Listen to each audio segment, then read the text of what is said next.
ময়দার মধ্যে 2টা ডিম দিয়ে আজকে আপনাদেরকে দুর্দান্ত মজাদার একটি নাস্তা তৈরি করে দেখাবো। সুপ্রিয় দর্শক, আসসালামু আলাইকুম, welcome back to my channel cooking studio by Orin. খুবই কম সময়ে আর ঝটপট আপনাদেরকে আজকে দারুণ মজাদার একটি নাস্তা তৈরি করে দেখাবো, যেটা খেতে দুর্দান্ত মজার হয়। আশা করছি রেসিপিটি আপনাদের কাছে অনেক বেশি ভালো লাগবে। নাস্তা তৈরি করার জন্য প্রথমে একটি বোলের মধ্যে দিয়ে দিব 1 কাপ পরিমাণ ময়দা। এরপর এখন এর মধ্যে অ্যাড করে দিব ডিম।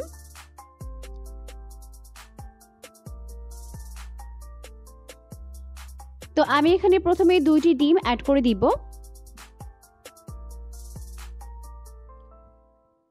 এরপর এর মধ্যে বাকি উপকরণগুলোকে অ্যাড করে দিব। এখন এর মধ্যে অ্যাড করে দিব 1/4 টিস্পুন পরিমাণ কালো জিরা।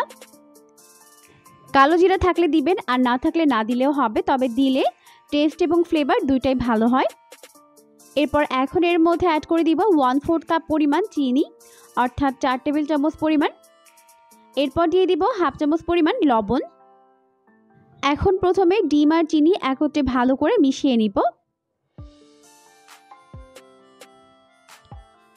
মিশিয়ে এটিকে ময়দার সঙ্গে ভালো করে মেখে নিতে হবে। একটু সময় নিয়ে এটাকে মেখে নিব। একটু সময় নিয়ে এটাকে খুব ভালো করে মেখে নিতে হবে। ভালো করে মেখে একটি সফট ডো তৈরি করে নিতে হবে। তো এই পর্যায়ে আমাদের একটি সফট ডো তৈরি হয়ে গেছে। আর এখানে বলে রাখি, এই ডোটিকে মাখতে আমাদের এখানে 1 কাপ আরও 1/4 কাপ পরিমাণ ময়দা লেগেছে। খুব ভালো করে মেখে নেওয়ার পর এখন এটাকে ঢেকে রেখে দিব প্রায় 5 মিনিটের জন্য। 5 মিনিটের মধ্যে কিন্তু ডোটি ভালোভাবে সেট হয়ে যাবে। তো ফিরে এলাম প্রায় 5 মিনিট পর, আর এখন দেখতেই পাচ্ছেন ডোটি কিন্তু ভালোভাবে সেট হয়ে গেছে।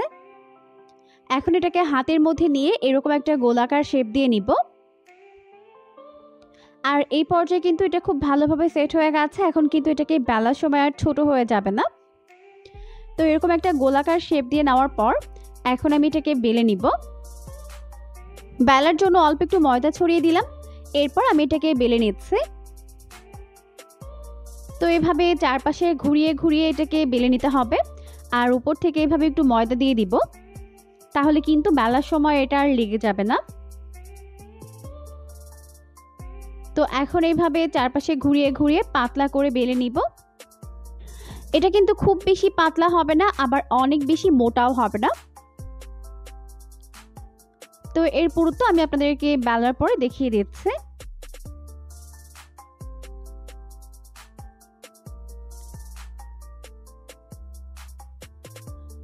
তো এখন আমাদের এটা বেলে নেওয়া হয়ে গেছে। এরপর নাস্তা শেপগুলোকে বানিয়ে নিব। আমাদের সবার বাড়িতে কিন্তু এরকম স্টিলের গ্লাস থাকে। তো স্টিলের গ্লাস দিয়ে আমি এভাবে এটাকে কেটে নিচ্ছি। তো প্রথম অংশটিকে বাদ দিয়ে আমি এরকম অর্ধচন্দ্রের মতো করে এটাকে কেটে নিব। তো পুরোটার ডো আমি এভাবেই কেটে নিব। দেখতেই পাচ্ছেন এরকম অর্ধচন্দ্রের মতো করে কেটে নিতে হবে। একটু চাপ দিলেই কিন্তু হয়ে যাচ্ছে। তো এভাবেই আমি পুরোটা নাস্তাগুলোকে তৈরি করে নিব। আর সম্পূর্ণ নাস্তাটিকে বানিয়ে নেওয়ার পর যে অবশিষ্ট অংশ থাকবে এটাকে কিন্তু ফেলে দিবেন না। এটাকে আবারও বেলে নাস্তা শেপ তৈরি করে নিতে হবে। তো এই পর্যায়ে আমাদের সবগুলো নাস্তা শেপ তৈরি করে নেওয়া হয়ে গেছে।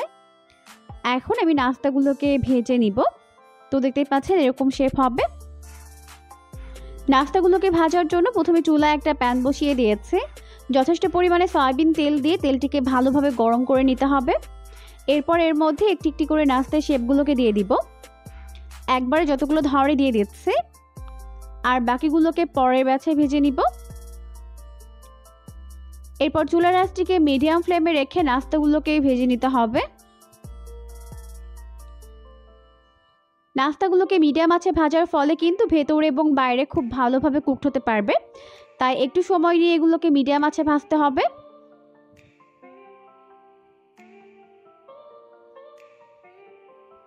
তো এভাবেই উল্টে পাল্টে নাস্তাগুলোর দুইটা সাইড এরকম গোল্ডেন ব্রাউন করে ভেজে নিচ্ছে। আর এখন দেখতেই পাচ্ছেন নাস্তাগুলোর মধ্যে সুন্দর একটা কালার আসতে শুরু করেছে। তো এভাবে উল্টে পাল্টে নাস্তাগুলোর দুইটা সাইড এরকম গোল্ডেন ব্রাউন করে ভেজে নিয়েছে।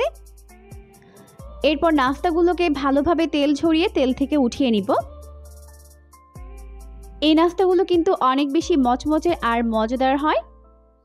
বিকেলে চায়ের সাথে কিন্তু অনায়াসে সার্ভ করতে পারবেন এই মচমচে আর মজাদার নাস্তাগুলো। চায়ে ডুবিয়ে ডুবিয়ে খেতে কিন্তু দারুণ লাগে।